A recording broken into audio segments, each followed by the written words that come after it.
Catherine can't believe it here. Wait till we see this. Pass.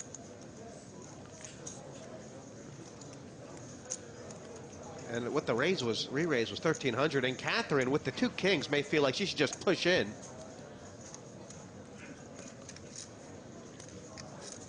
And probably with Finbar's reputation and a big stack, we've already seen what he did with the king-queen. You're never getting away from kings right now. Unfortunately not for Catherine. Oh my God, yeah, he's got the aces. This is a cooler. She could be out of this tournament. This is it. All in. He's not going to wait around. Second hand, you are never getting away from kings against aces, and Finbar, something like 4 out of 5 times right now, Ross, he is going to take Catherine out and have a massive stack. Look at this pot. Where is the king? Finbar says, I hope it's at the bottom of the deck. Good sign. Boy, we've had some action hands. Wow, this table knows how to play cards. They know what's good for TV. I see where they picked them.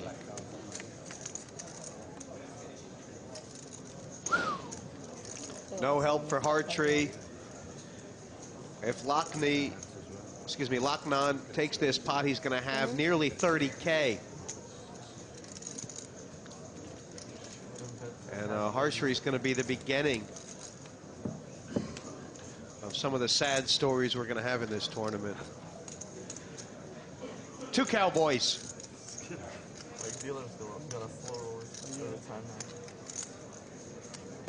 Glint in her eyes. She can't believe her bad luck. Not there. Not there. Queens full of kings, and for Catherine Hartree, Best of luck, everyone. not her tournament, not her night. And how polite. She wishes her players best of luck. She's going to be left to cheer on her partner, Mad Marty Wilson, who's in this tournament as well. But for Finbar, Lochnan, he is starting to look like a man who's got it all put together. Playing-wise, we haven't been so active, so it was nice to be able to come away for the weekends, get a few games in. Probably won't get to play other than the ladies here before the World Series, so it was nice to have this. Well, 708 players, I believe, Ross, although we've already lost a few. We know officially now that this is a record for the Irish Open. Indeed, I believe it is. Last time it was in the Burlington Hotel in 2007. I do believe we had 706 players in it that year, so just beat it.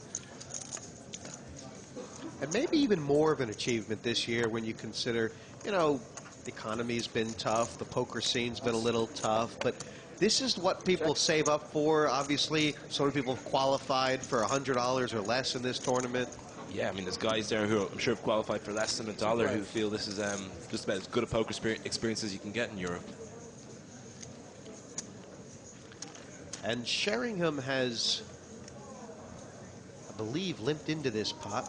Ben Blackmore betting with bottom pair out of the big blind. He's not going to lose Teddy.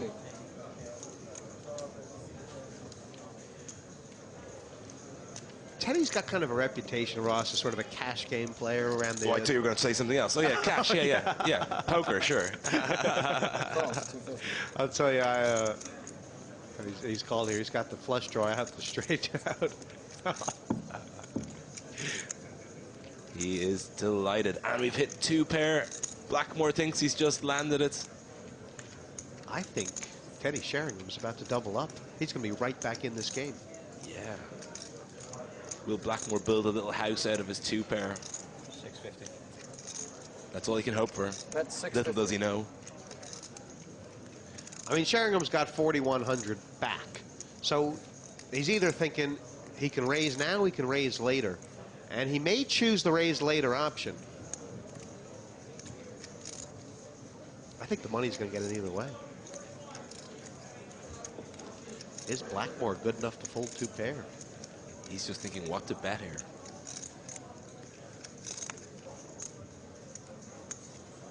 It's a good poker face.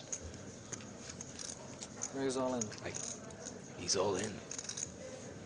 Well, he may have made the only bet that could lose his customer, Ross. I don't think he will. Two pairs a pretty strong hand right now. He's got to be looking at those 3 spades and looking at them again and again and thinking, how did Terry play this hand earlier on? Yeah, in Ben's mind, is Teddy capable of bluffing here? Is he capable of doing this with like an ace of spades and something else? Maybe only? He doesn't have a lot of chips. I mean, it's the kind of thing you do. Yeah.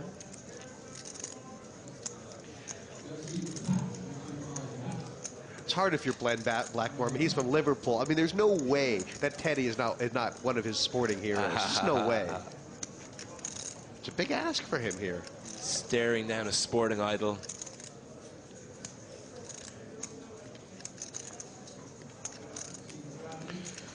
He's really in the stew pot here. It's almost like he wants to fold, but how can he fold?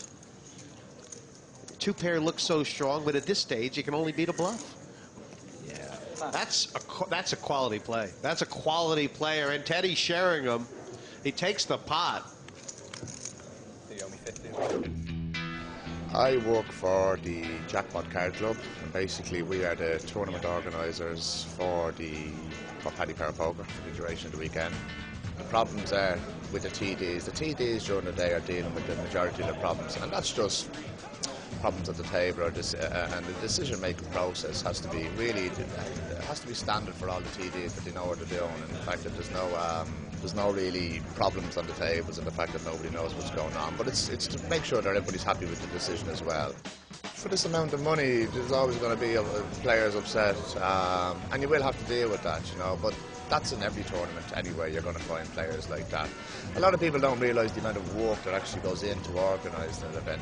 You don't just turn up 2 days before this event and it's ready to go. There's months of planning goes into something like that, you know. So it's nice, but you finish one and you're nearly planning for the next one again.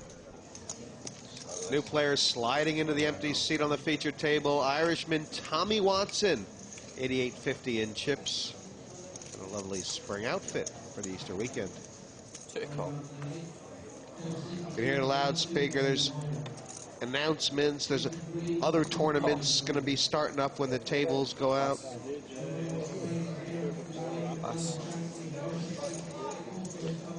Patrick Bonner's limped here with the ace-5. Raise 600. Pass. And I think Mulrooney's announced raise. Well, he's picked a good time to do it. Pass. It is sort of among the ways the game changes and moves on, Barney. This sort of idea that if someone limps, just calls, you must punish him. It's happening all the time now. Well, I mean, it's as if Mulrooney knows exactly the kind of hand that his opponent would be limping with.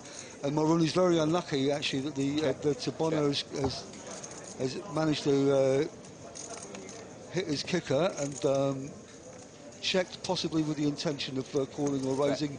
Now he's betting his own hand. And he's got a slight problem here, Mulroney. Now if he raises here, how beautiful will it be? Well, you have to feel as if he knows exactly where he is with his opponent here. You know, and he's saying, okay, I may have missed the flop, but the queen's good for me. 1600. And I don't think you know that's the kind of card that you had in your calling hand before the flop. So that's great, strong play by Mulrooney. You know, he figured that maybe Bonner was just trying to take it away with nothing at all. But yeah, I mean, if he bets that pot on the flop, Mulrooney, he loses money. He's found the only way to win it. That's class, isn't it? Very, very impressive indeed, Jesse. He was playing the perfect game earlier, Mulrooney, for his stack size. Yes. And it could have been coincidence. Right? That could be his game all the time for every stack size. Yeah, but I doubt it because, you know, he's a former Irish Open champion. I think that he's got a lot of moves. We've already seen that. We've seen him come over the top with no hand at least once. And poor Patrick Bonner's down to just over 10 big blinds. You feel like the flush draw here, enough to commit? Check. Well, absolutely. If there's 2 diamonds on that board, that's plenty for him. He's got that ace as well. 2275. And Lockman's pretty sick. And I don't know. Is this an automatic? He seems to think it might be. Well, I mean, I suppose he thinks that Bonner's not going to shove with a 9, is he? And you know.